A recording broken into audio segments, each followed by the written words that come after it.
তোহা সিদ্দিকী সাহেব অনেক সম্মান করি, ওনার একটু গায়ে লাগলো। ওনার ভাই যখন আমার জাহান্নামের কুকুর বললো তখন ওনার গায়ে লাগেনি। আমি যখন বললাম সামনে পিছনে গাড়ি কেন, তখন ওনার গায়ে লেগে গেল। আমার একটা ছোট্ট মিস্টেক হয়েছে। আমি যেটা বলেছি ওই কমরেড আব্বাসকে, যদি তুমি যদি তোমার বাপে যদি জন্ম দিয়ে থাকে, এটা আমার মিস্টেক বলে আমি মনে করি। কথাটা আমার একটু কড়া হলো, আপনার ভালো না লাগতে পারবেন, আপনি বলবেন সিয়াসি কথা। এই নওশাদ সিদ্দিকী সাহেব মতন লোক একজন এখন আছে, যদি এরকম লোক আপনি 10-20 জন অ্যাসেম্বলিতে পাঠিয়ে দেন তাহলে কি হবে আপনার সমস্যার জন্য? समझ में आ रही है मेरी बात? বুঝতে পারছেন এই সমস্যা কোথা থেকে পয়দা হচ্ছে, এই সমস্যার সমাধান কোথা থেকে হবে? এই যে অ্যাসেম্বলিতে বসে লোক আছে, এই পার্লামেন্টে বসে যে লোক আছে, এই সমস্যা আপনাদের জন্য তৈরি করছে, আর আপনি ওই সমস্যা নিয়ে ঘুরে বেড়াচ্ছেন, সব সময় ওই সমস্যা নিয়েই পড়ে থাকছেন। এই সমস্যা থেকে কখনো বের হবে না যতক্ষণ আপনি এটা সিদ্ধান্ত না নেয় কি আমাদের নুমাইন্দা অ্যাসেম্বলিতে যাবে, যতক্ষণ আপনাদের এই সমস্যা নেবেন না कि আমাদের নুমাইন্দা পার্লামেন্টে পৌঁছুক, ততদূর আপনাদের সমস্যা সমাধান হবে না। এই দেখছেন অনেক পলিটিক্যাল পার্টিতে অনেক আপনার লোক আছে, উমার নাম মতন আছে, নওশাদের নাম মতন লোক আছে, হকিকুল ভাইয়ের নাম মতন লোক আছে, ইমতিয়াজ মোল্লা ভাইয়ের নাম মতন লোক আছে, যাকে আপনি ভাবছেন যে এই তো মুসলমান আছে, এই আমার কথা বলবে, এই তো আমার সমস্যার সমাধান করবে। কিন্তু একটা জিনিস মনে রাখবেন, ওই আপনার লোক নেই, ও আপনার নুমাইন্দা নেই, ওই পার্টির নুমাইন্দা আছে। পার্টির যে সিদ্ধান্ত থাকবে সেই সিদ্ধান্ত থেকে ও 1 ইঞ্চি পিছনে যাবে না।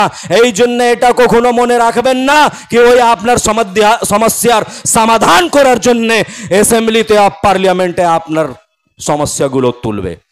এটা দেখতে পারছেন তো আমি যে কথাটা বলছি সঠিক আছে?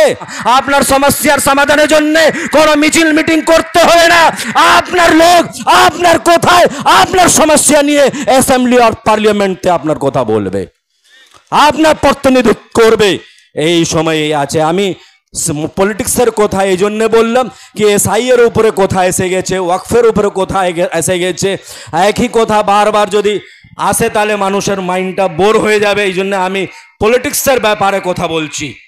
এই খুব ভালো লাগছে কি একবদ্ধভাবে এসডিপিআই সোশ্যাল ডেমোক্রেটিক পার্টি অফ ইন্ডিয়া, এখানে আছে সেকুলার ফ্রন্ট অফ ইন্ডিয়া, এখানে আছে আমার ইমতিয়াজ ভাইয়ের আজাদ সমাজ পার্টি, এখানে আছে ওয়েলফেয়ার পার্টি অফ ইন্ডিয়া, এখানে আছে ইন্ডিয়ান মুসলিম লীগ।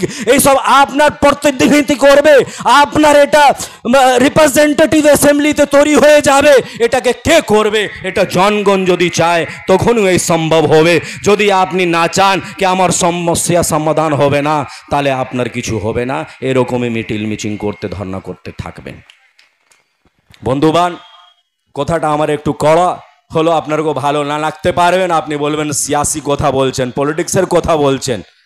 আপনি একটা বুঝুন कि बगैर सियासत के, बगैर पॉलिटिक्स के आप कुछ भी नहीं कर सकते। आपको अगर एक किसी प्रमाण पत्र लेना पड़ता है तो आपको काउंसलर के पास जाना पड़ेगा। আপনার নলির যদি লুংড়া হয়ে যায়, পাড়া যদি লুংড়া হয়ে যায়, তাহলে আপনাকে প্রধানের কাছে যেতে হবে। কোনো জিনিসের সার্টিফিকেট নিলে আপনাকে এমএলএ কাছে যেতে হবে। পলিটিক্সের সঙ্গে আমাদের সব সময় জুড়ে থাকতে হবে। এই জন্যে আপনাকে এই সিদ্ধান্ত নিতে হবে।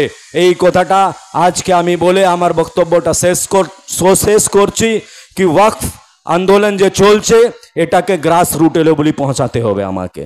যেরকম শামসুল মল্লিক সাহেব খুব গুরুত্বপূর্ণ কথা বলেছেন কি মসজিদ, মাদ্রাসা, কবরস্থান যত আছে তার পেপারগুলো ঠিক করার জন্য আজকে এখান থেকে বার্তা আপনারা নিয়ে যাবেন। দ্বিতীয় কথাটা এসআই এর উপরে যে কথাটা বলছেন, উনিও খুব গুরুত্বপূর্ণ কথা বলে দিয়েছেন কি এসআই এর জন্য খুব ভয় করার দরকার নেই, কিন্তু কাগজপত্র ঠিক করে রাখতে হবে। সবাইকে পাসপোর্ট, আধার কার্ড, জমিনের দলিলগুলো এইগুলো ঠিক করে রাখতে হবে। এই বলে আমার কথাটা শেষ করলাম। আখির আওয়ানা আলহামদুলিল্লাহ রাব্বিল আলামিন। অসংখ্য ধন্যবাদ উমার ওয়াইজ সাহেবকে।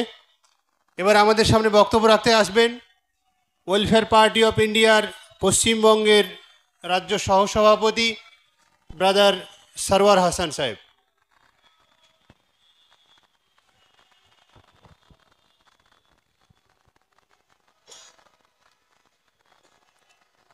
আমরা সবাই লড়ছি বলে রাগ করো না মোদি ভাই, আম্বেদকারের সংবিধান নিয়েই তোমার রাজের হিসাব চাই।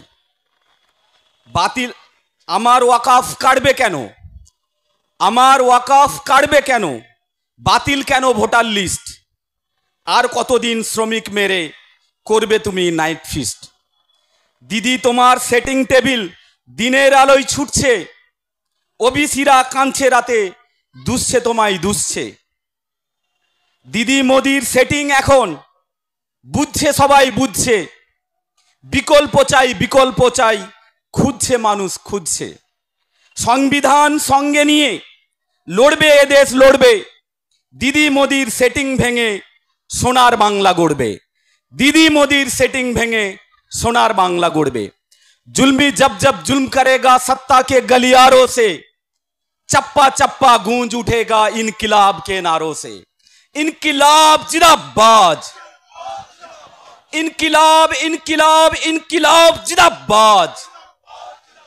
आमादेर संग्राम, छात्र जुबोर संग्राम, ए संविधान बाँचानोर संग्राम, ए देश बाँचानोर संग्राम, ए चोरेर बिरुद्धे संग्राम, ए डाकातदेर बिरुद्धे संग्राम, दुर्नीतिर बिरुद्धे संग्राम। अधिकार केउ काउके देय ना, अधिकार छिने निते हय।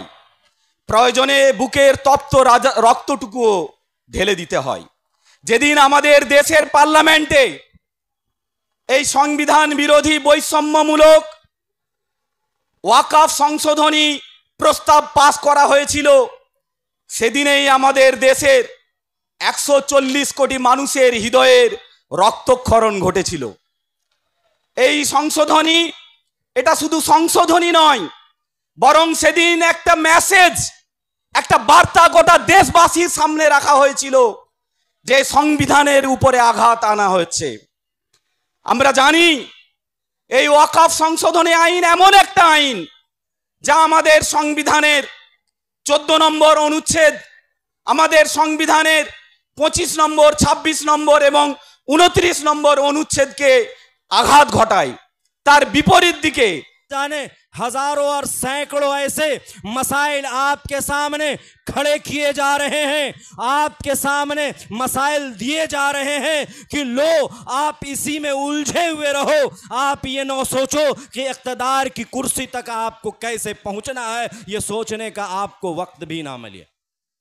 ऐसा ही है ना, मसाइल आपके सामने दिए जा रहे हैं, लेकिन अब हमें ये तय करना है कि हम उस मसाइल को हल करने के लिए लड़ाई करेंगे तो किस तरह से लड़ेंगे। क्या सिर्फ धरने देकर हम लड़ेंगे? क्या सिर्फ हम एहतजाज करते रहेंगे? क्या हम बड़ी बड़ी रैलियां और बड़े बड़े सभाएं करते रहेंगे? नहीं, इससे हल नहीं होगा।